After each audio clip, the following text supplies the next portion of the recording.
Hello guys, तो एक और न्यू वीडियो के साथ आप लोगों का स्वागत है। तो आज जैसे हमने पिछली वीडियो में हमने doctor James Tyler Kent, GT Kent जिनको बोलते हैं, उनके बारे में पढ़ा था, थोड़ा सा ब्रीफ किया था। आज वैसे ही हम एक और प्रोमिनेंट लीडर, एक और प्रोमिनेंट स्टॉलवर्ड के बारे में पढ़ने वाले हैं, that is doctor Carol von Boenninghausen. ठीक है, और ये भी आपने बहुत ज्यादा सुना होगा, बोनिंग-हसन और बोरिक, जेटी केंट, क्लार्क, क्या कहते हैं, बोगर। ठीक है, बहुत सारे ऐसे प्रोमिनेंट स्टॉलवर्ड्स हैं जिनके बारे में हम सुनते रहते हैं, स्टुअर्ट क्लॉस। ठीक है, तो धीरे धीरे करके हम सबको कवर करेंगे। और कुछ आई थिंक एक या 2 महीने पहले मैंने हेनमैन जी के ऊपर भी मैं बायोग्राफी लेके आई थी, जो कि थोड़ी सी बड़ी हो गई थी, तो उससे रिलेटेड हम थोड़ा सा शॉर्ट रखेंगे इन वीडियोस को, और कंपैरेटिवली हम ज्यादा इन्फॉर्मेशन देने की कोशिश करेंगे। तो without wasting much time, let's start this video. और इसमें हम स्टार्ट करने वाले हैं, इसमें हम पढ़ने वाले हैं बोनिंग-हसन की लाइफ हिस्ट्री।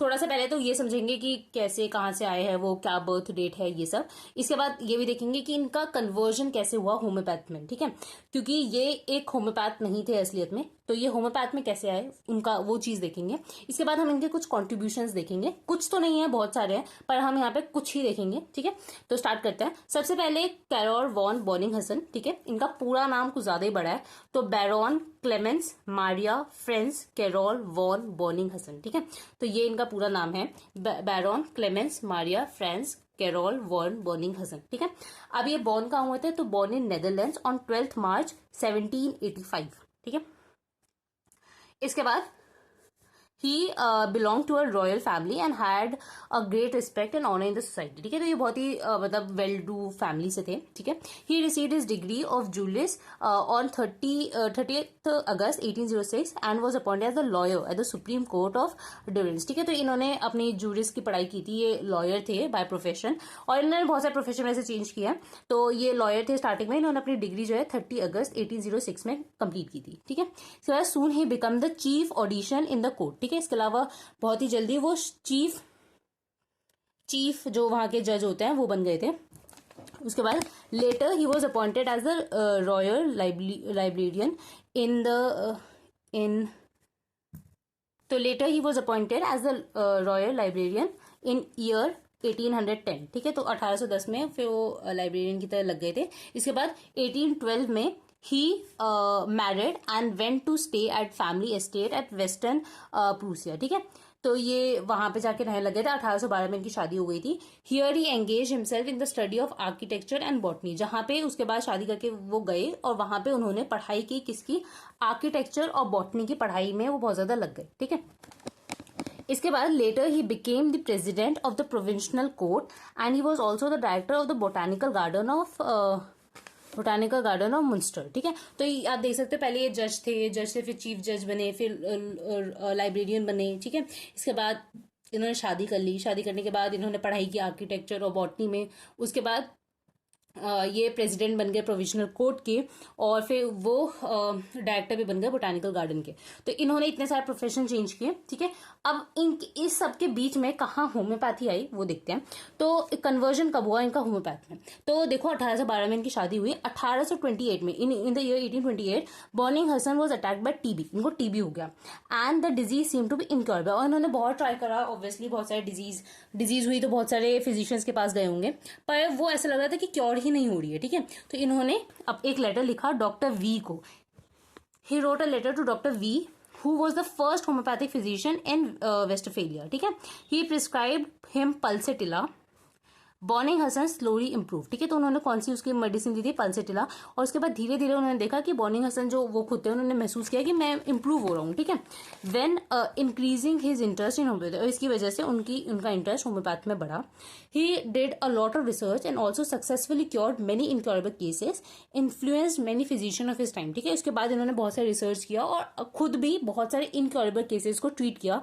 और उस टाइम पे जो और फिजिशियंस थे, एलोपैथ्स थे, या और भी जो दूसरे पैथीज के लोग थे, उनको उन्होंने बहुत ज्यादा इन्फ्लुएंस किया अबाउट दिस पैथी। ठीक है, इसके बाद इन 1830, जैसे 1828 में उनको हुआ बीमारी, फिर 1830 में वो बॉनिंग हसन जो थे, वो वैसे ही आपको बताया मैंने, वो बहुत रॉयल फैमिली से थे, तो उनके कुछ इतना मुश्किल था नहीं, तो उन्होंने वो जुड़े हेनमैन के साथ, वो मिले उनसे, came in close association with Hahnemann and remained his follower throughout his life. ठीक है, Boenninghausen has 7 sons, 1 and 2, मतलब पहले और जो दूसरे सन थे वो भी होम्योपैथ बने, और जो फर्स्ट सन थे practice homeopath in Paris and married the adopted daughter of the Hahnemann's widow. ठीक है, तो उन्होंने हेनमैन्स की ही जो डॉटर थी उनके साथ शादी की थी, जो पहला जो सन था, और जो पहले और दूसरे जो सन थे वो होम्योपैथ बने, तो इनका डायरेक्ट एक फैमिली रिलेशन भी इन लोगों ने बना लिया था हेनमैन के साथ। ठीक है, इसके बाद therefore Boenninghausen has access to Hahnemann's literature and library, इसलिए जो हेनमैन की जितनी भी लाइब्रेरी थी, लिटरेचर था, उससे डायरेक्ट उनका एसोसिएशन हो चुका था बॉनिंग हसन का। इसके बाद अगर आपको पता होगा कि बॉनिंग हसन ने ट्राई भी, जब 6th edition of organon of medicine जो थी वो पब्लिश करवानी थी, तो बॉनिंग हसन ने भी कितना ट्राई किया था उसको पब्लिश करवाने का, पर वो नहीं करवा पाए थे अल्टीमेटली। पर तो इसलिए ये स्टोरी वहीं से आती है कि इनका बहुत ज्यादा क्लोज एसोसिएशन था हेनमैन जी के साथ। ठीक है, later he become very popular. ठीक है, he became the member of the Western Homeopathic Medical College in year 1854। In 1861 he was awarded the honour of knight. ठीक है, तो इनको बहुत सारे अवार्ड्स और भी मिले थे। इनका डेथ डेट क्या है, कब मरे थे ये, तो in 26 January 1864 at the age of 79 years इनकी डेथ हुई थी। ठीक है, तो ये था अबाउट हिज लाइफ। अगर मैंने थोड़ा फास्ट बोला है तो आप थोड़ा सा पीछे करना वीडियो और एक बार और देख लेना, क्योंकि मुझे ऐसा लग रहा है कि मैंने थोड़ा फास्ट बता दिया। ठीक है, तो कोई बात नहीं, आप एक बार वीडियो पीछे कर लेना। ठीक है, तो अब हमने देख लिया कि ये कैसे आए, कितना ज्यादा कैसे ये रिलेटेड थे हेनमैन से, और कैसे और सारी चीजें इनकी लाइफ के बारे में थोड़ी बहुत हमने जान ली। अब हम देख लेते हैं इनकी थोड़े बहुत कॉन्ट्रीब्यूशंस। वैसे तो इनकी ट्रिमेंडस इनकी भी कॉन्ट्रीब्यूशंस हैं, पर जितने हम पढ़ सकते हैं या जितने इंपॉर्टेंट है, जितने आपको पता ही होने चाहिए, उतने कॉन्ट्रीब्यूशंस मैंने यहाँ लिखे हैं। तो पहला, क्योर ऑफ कॉलरा एंड इस prevention came in the year 1831, तो इन्होंने इस पे जो भी लिखा था ये ऐसे। ठीक है, इसके बाद repertory of antipsoric remedies with preface by Hahnemann. ठीक है, तो हेनमैन ने प्रीफेस लिखा था, पर रिपर्टरी ऑफ एंटीसोडिक रेमेडी इन्होंने लिखी थी 1832 में।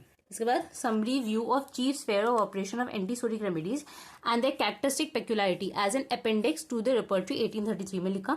फिर an attempt at homeopathic therapeutics of intermittent fever 1833 में इन्होंने लिखा। ये सारे एसेज लिखे थे इन्होंने।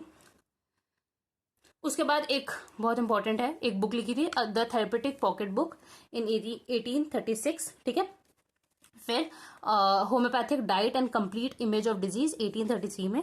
फिर therapeutic manual for the homeopathic physician for use as sick bed and is the study of materia medica pura 1846 में इन्होंने लिखा था। फिर brief instruction to non physician as to prevention cure of cholera. ठीक है, तो इन्होंने कॉलरा के ऊपर बहुत सारी चीजें लिखी थी, सोरिक रेमेडीज के ऊपर बहुत सारी चीजें लिखी थी, डाइट और इन सब के बारे में बहुत कुछ लिखा था, फिजिशियन के बारे में बहुत कुछ लिखा था, तो ये सब था। इसके बाद एक और बुक लिखी थी, एक और ऐसे लिखा था on whooping cough, the homeopathic treatment of whooping cough and its various form in 1880। ठीक है, 1860। ठीक है, फिर अपने लास्ट टाइम में, ठीक है, 1863 में, 1864 में इनकी डेथ हो गई थी। 1863 में इन्होंने लिखे थे aphorisms of Hippocrates with notes of by homeopath. ठीक है, इसके बाद theory of concomitant grand generalization and valuation of symptom. ठीक है, अब ये सारी चीजें क्या है ना कि मतलब उन्होंने ना कॉम्बिटेंट सिम्टम्स को बहुत ज्यादा वैल्यू दी थी। ठीक है, और उनका एक अलग तरीका था इवेल्युएट करने का सिम्टम्स को, तो ये सारी चीजें बहुत अच्छे से उन्होंने समझाई थी अपनी बुक्स में, अपने लिटरेचर्स में। तो ये थे सारे कॉन्ट्रीब्यूशंस ऑफ डॉक्टर बॉनिंग हसन।